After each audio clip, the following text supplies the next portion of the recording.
Well, here we are, the finally finished OmniFrame Mark II. This is easily the most complex model in the game, both from a modeling and technical standpoint. There are many complex parts in this frame, and its exposed pilot means double the animation work when we go to animate him. In the future, the hard driver mode will let you fully enclose the mech, but the default look is for the pilot to be exposed but shielded. This is to give the mechs a more personal touch, and to let you identify more with the pilot rather than feeling like a robot running around. There are three basic frame types: the light, medium, and heavy OmniFrame. You're looking at the medium frame. The size determines things like mass, speed, and the power generator that the frame can fit. The specific weapons and abilities are up to you. You can customize them by crafting the abilities and weapon systems you'd like. There is one common pool of tech that is shared between all frames, and a different pool for each frame type. It's really up to you how you want to design your class of OmniFrame.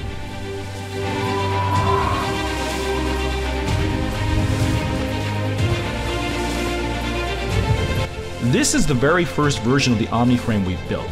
Unfortunately, after we finished, we realized the results didn't inspire the original concept as much as we hoped.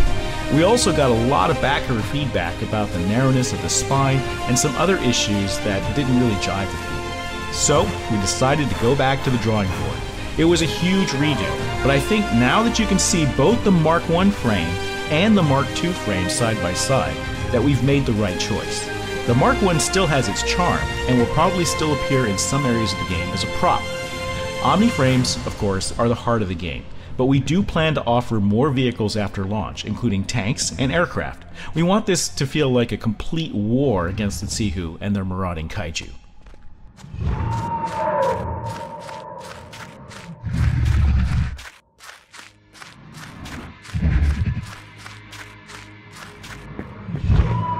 This is the humanoid form of the Tsihu, the first sentient aliens discovered by humans right here on Ember. Going by the nickname Shifters, they are able to morph into a beast form that is ruthless in melee. In their humanoid form, they employ a variety of ranged weapons. One kind of Tsihu is armed with a grappling hook that can snare jump jetting or gliding OmniFrames out of the air and hurl them to the ground. Now, we have a prototype working in this effect, and it's uploaded to our YouTube channel. Definitely go check it out because it's an epic feeling. So epic that we're probably going to include this as an ability that OmniFrames can research and unlock. Now, nobody knows who the Tsihu really are. They appear through rifts and appear to be attracted by human activity on this once barren world. They are growing in number and seem to be summoning ever larger creatures to fight by their side. Energy readings from the rifts seem to indicate temporal distortion, making it possible that the Shifters are actually sliding from the past into the present. Now, the tentacles on the back of the Tsihu are responsive. They change color and become more agitated in combat or when taking damage. So watch for Tsihu's tentacles when you're in combat for tells and other giveaways that might give you an advantage against them.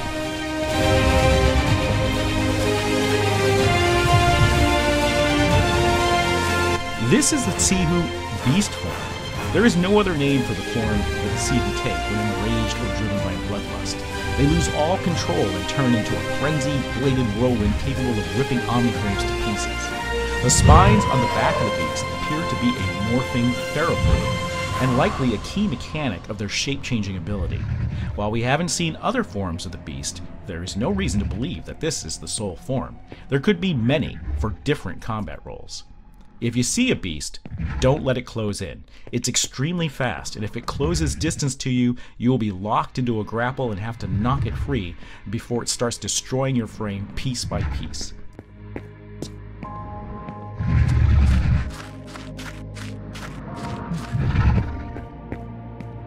As a Category 1 Kaiju, this is one of the smaller boss monsters you will find in Ember. That said, you can see he's pretty big here. The Tsihu use Kaiju as their war machines. Instead of tanks and aircraft, the Tsihu have captured, enslaved, and teched up giant creatures to serve as their siege weapons. This Kaiju has a double maw, a smaller one on his face and a larger toothy one on his back. The tongue itself is also a weapon that can whip and smash into opponents.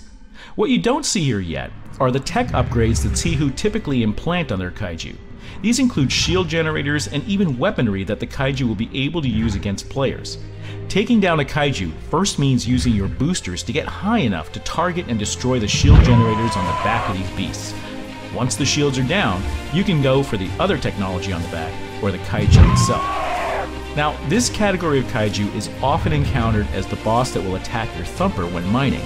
Your Thumper will stop mining and start to fight this creature, but without your help, the mining mech won't be able to defeat the Kaiju on its own. There are much larger Kaiju planned, including ones that can wreck entire buildings. Expect to have some pretty dramatic base encounters during invasions.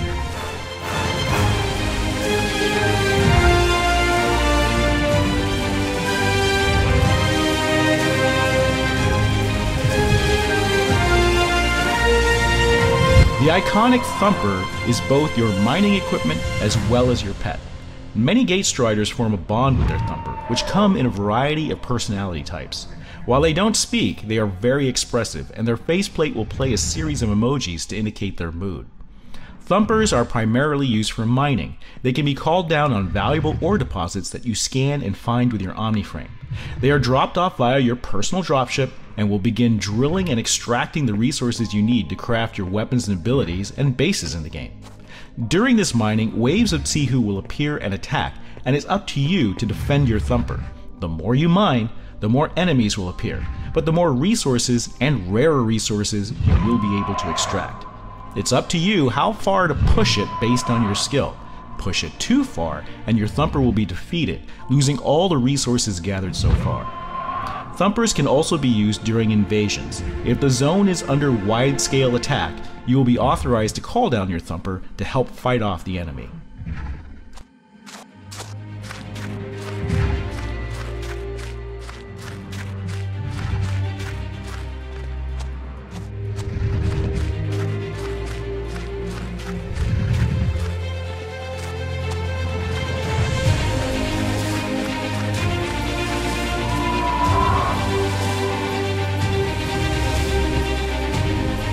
Welcome to the latest art demo for Ember.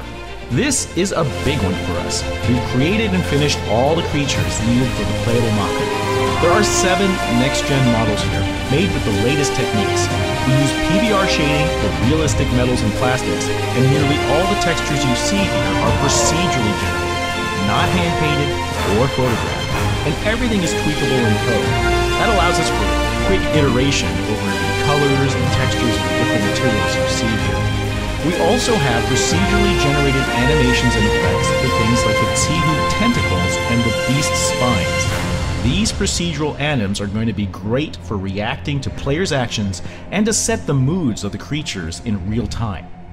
So, now that we have all the creatures and players we need for the mock-up, we're going to be putting a lot of work into animation. We've purchased a mocap suit and have started to record the base animations that our animators will tweak for final results.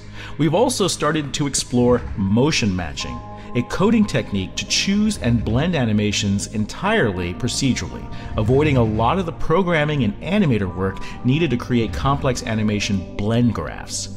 This should help speed up the process, but it will also still take a while to animate all 7 characters.